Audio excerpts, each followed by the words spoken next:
Hello friends, एक बार फिर से स्वागत है आपका हमारे यूट्यूब चैनल में। तो आज के इस वीडियो में जैसा कि आपने जो है टाइटल पढ़ के और थंबनेल देख करके आपको पता लग ही गया होगा कि हम किस सब्जेक्ट या किस टॉपिक के ऊपर आज हम डिस्कस करने वाले हैं। तो जी हाँ, ये है NCERT क्लास 8 मैथ्स का चैप्टर 2। ठीक है, जो है हमारा जो चैप्टर नेम है वो है एक चर वाले रैखिक समीकरण। ठीक है, तो बेसिकली बीएड में ऑनलाइन टीचिंग लेते समय या जब भी आप लेसन प्लान के लिए प्रिपेयर कर रहे हो या लेसन प्लान बना रहे हो, तो उससे पहले आपको किस तरीके से जो है एक नोट्स आप बना सकते हो। ठीक है, ऑनलाइन टीचिंग आजकल जो है स्टार्ट हो चुकी है बीएड वाले स्टूडेंट्स की। ठीक है, क्योंकि ऑनलाइन तो है, हर स्कूल में पढ़ाया जा ही रहा है, अभी ऑनलाइन क्लासेस ली जा रही हैं। ठीक है, तो वहाँ पर ऑनलाइन क्लास को लेने समय आपको किस तरीके से नोट्स प्रिपेयर करने होंगे ताकि आप जो है बच्चों को जो है वो चैप्टर एक्सप्लेन कर सको। तो यहाँ पे गणित विषय का कक्षा 8 का जो है हम चैप्टर 2 ले रहे हैं या फिर अध्याय ले रहे हैं। ठीक है, एक चर वाले रैखिक समीकरण। तो इसमें सबसे पहले हम समझेंगे कि आखिर चर क्या होते हैं। ठीक है, तो स्क्रीन पर आपको दिख रहा होगा, सबसे पहले हमने चर, अचर, समीकरण और एक चर वाले रैखिक समीकरण को हमने यहाँ पे एक्सप्लेन किया है। थोड़ी सी हमने इसके बारे में जो है व्याख्या की है इसकी कि आखिर ये होते क्या है, क्योंकि जब बच्चे चर, अचर, समीकरण इन चीज़ों को समझ पाएंगे तभी वो इस चैप्टर को सॉल्व कर पाएंगे, ठीक तरीके से समझ पाएंगे। तो चलिए देखते हैं वीडियो की ओर। वीडियो को आगे देखने से पहले अगर आपने हमारे चैनल को सब्सक्राइब नहीं किया तो मेक श्योर आप इसे ज़रूर सब्सक्राइब कर लें और पास ही पड़े बेल आइकन को ज़रूर दबाएं ताकि जब जब भी हम वीडियो डालें आपके पास नोटिफिकेशन ईजिली और सबसे पहले आपको नोटिफिकेशन मिल सके। तो चलिए देखते हैं चर क्या होते हैं। कि चर वह राशि होती है जिनका मान गणितीय समीकरण में बदलता रहता है। ठीक है, जिनका मान मतलब जिनकी जो वैल्यू है वो क्या है, चेंज होती रहती है। ठीक है, गणितीय समीकरण मतलब एक क्वेश्चन में कुछ और वैल्यू है, दूसरे में कुछ और वैल्यू है। तो यानी कि जितने भी हमारे पास इंग्लिश के अल्फ़ाबेट्स होते हैं, XYZ, कोई भी हो सकता है, PQR।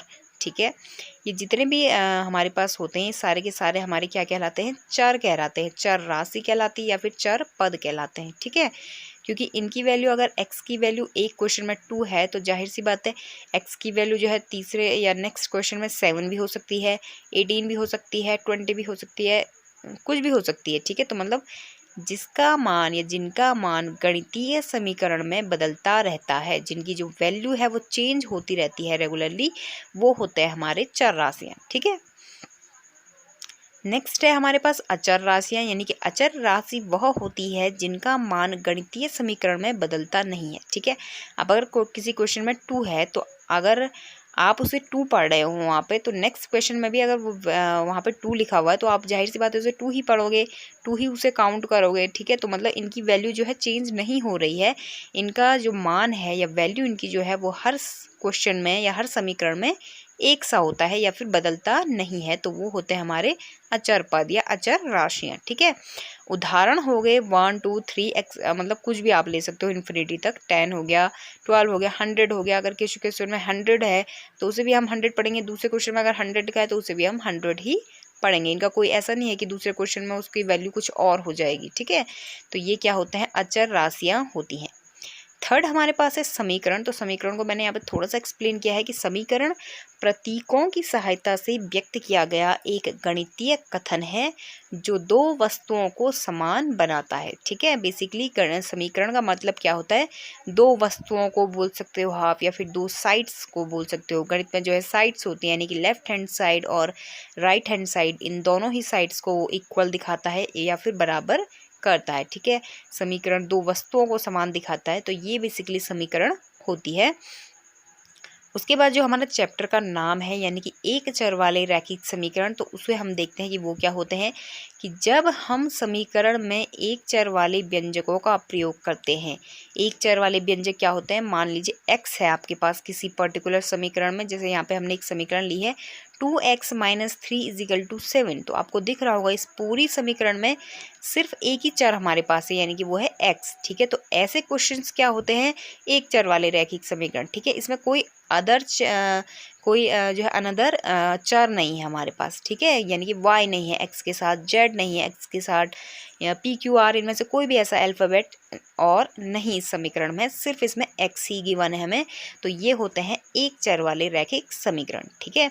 यानी कि वे समीकरण एक चर वाले रैखिक समीकरण कहलाते हैं जिस समीकरण में सिर्फ एक चर वाले व्यंजक का प्रयोग किया गया हो।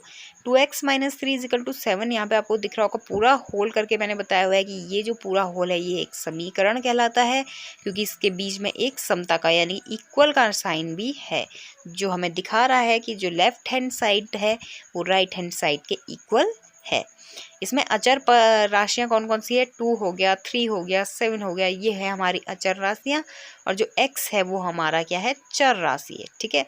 समीकरणों को हल करना आपको स्क्रीन पर दिख रहा होगा, इस समीकरण को हम हल कर रहे हैं। 2x - 3 = 7, ठीक है। अब इस समीकरण को हल करते समय हमें क्या चीज़ ध्यान में रखनी होती है कि चर को हमें एक तरफ यानी कि इक्वल के एक तरफ और अचर राशियों को हमें इक्वल के दूसरे तरफ रखना होता है। अब वो आप है कि आप लेफ्ट हैंड साइड में चर रखो या फिर राइट हैंड साइड में चर रखो, आप किसी भी तरफ को किसी एक पर्टिकुलर चर को रख सकते हो, ठीक है। यहाँ पे हम लेफ्ट हैंड साइड पे चर को रख रहे हैं, यानी कि 2x को हमने अभी ऐसे ही रहने दिया है। यहाँ पे इक्वल का साइन हमने लगा दिया। इक्वल के जो है अपोजिट साइड या फिर राइट हैंड साइड पे 7 पहले से है तो 7 को हम पहले लिख देंगे, ठीक है। उसके बाद -3 जब इक्वल के दूसरे साइड आएगा, अपोजिट साइड वो जाएगा अपने प्लेस के, तो उसका साइन चेंज हो जाएगा, ठीक है। यहाँ पे -3 था ऊपर, तो अब क्या हो जाएगा, आपको यहाँ पे दिख रहा होगा कि आपको यहाँ पे दिख रहा है कि ये -3 था ऊपर, ठीक है। तो ये हो गया हमारा इक्वल के, जब ये इधर आया तो इसका साइन चेंज हो गया और ये हो गया हमारा +3, ठीक है। उसके बाद 7 + 3 होता है हमारा 10, ये तो हमें पता है। 2x अभी ऐसा ही रहेगा, ठीक है। अब क्या है, यहाँ पे हमें दिख रहा है कि जो 2x है वो बेसिकली x के साथ मल्टीप्लिकेशन में है, ठीक है। 2x = 10 मल्टीप्लिकेशन में है, यहाँ पे क्या है, मल्टीप्लाई का साइन है, ठीक है। तो जब x की वैल्यू हम निकालेंगे तो इक्वल के इधर क्या हो जाएगा, मल्टीप्लाई का अपोजिट होता है डिवाइड, तो 10/2 हो जाएगा, ठीक है।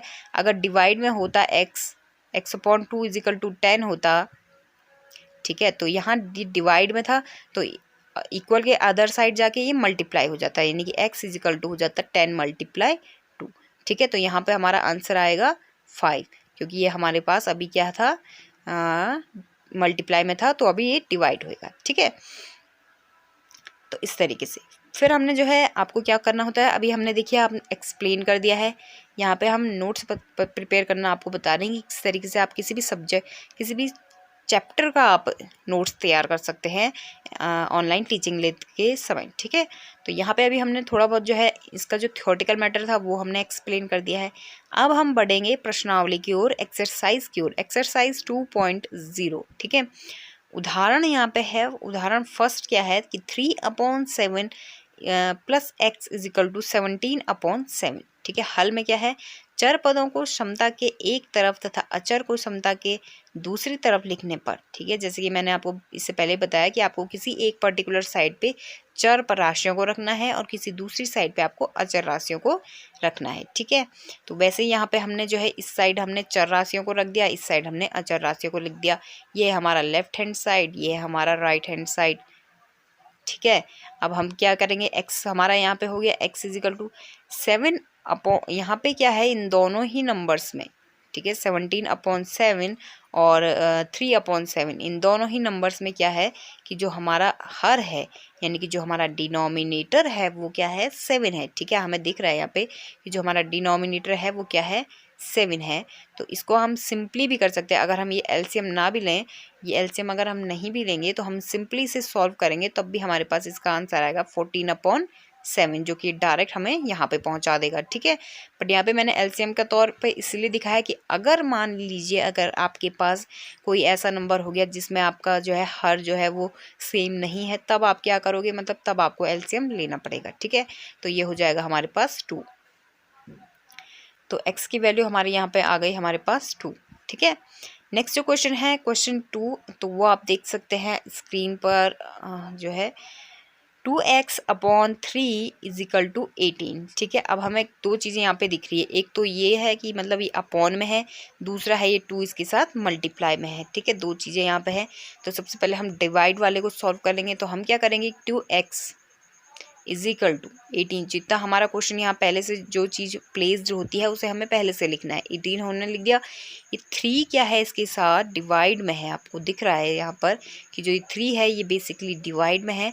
तो डिवाइड में है तो जब ये इक्वल के दूसरे साइड जाएगा तो ये क्या हो जाएगा, मल्टीप्लाई हो जाएगा। ठीक है, ये हो जाएगा हमारा मल्टीप्लाई 3।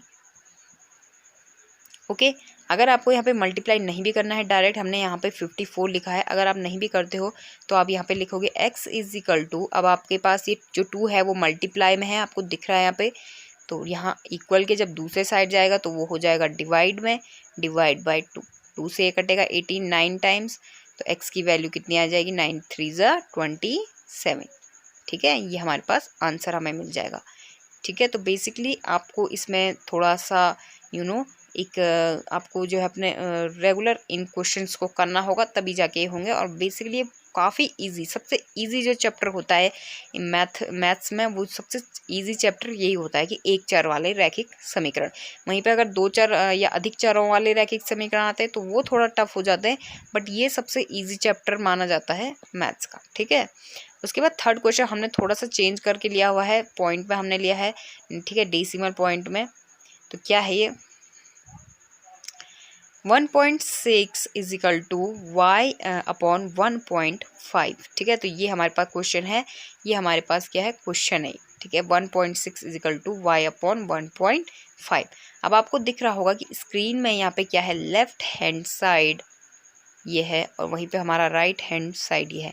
राइट हैंड साइड में हमें जो है चर के साथ हमें अपॉन में एक अचर पद दिया गया है, अचर राशि दी गई है, और यहाँ पे हमें सिंपली एक अचर राशि दी गई है। ठीक है, मैंने आपको इससे पहले भी बताया था जब हम थ्योरी अभी पढ़ रहे थे कि आपको किसी भी एक पर्टिकुलर साइड पे चर को रखना होता है और किसी भी दूसरी साइड पे आप अचर को रख सकते हैं। तो यहाँ पे इस क्वेश्चन को मैंने बेसिकली इस तरीके से सॉल्व किया है कि मैंने जो चर राशियाँ हैं हमारी, उनको मैंने राइट हैंड साइड पर रखा है। आपको यहाँ पे दिख रहा होगा।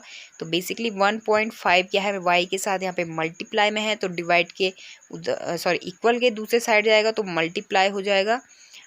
तो ये हो जाएगा 1.6 × 1.5। ठीक है, = यहाँ पे हो जाएगा हमारा y। तो सिंपली इसको मल्टीप्लाई करने के बाद जो हमारा आंसर आएगा वो आएगा 2.4 = y, या फिर आप लिख सकते हो y = 2.4। ठीक है, तो बेसिकली ये हमारा इस तरीके से सॉल्व होगा। फोर्थ क्वेश्चन सबसे इजी क्वेश्चन, 2 लाइन में हमारा जो सॉल्व हो रखा है, t/5 = 10। तो सिंपली जो 5 है वो यहाँ पे डिवाइड में है, इक्वल के दूसरे साइड जाएगा तो मल्टीप्लाई हो जाएगा। 10 × 5 = 50 आंसर।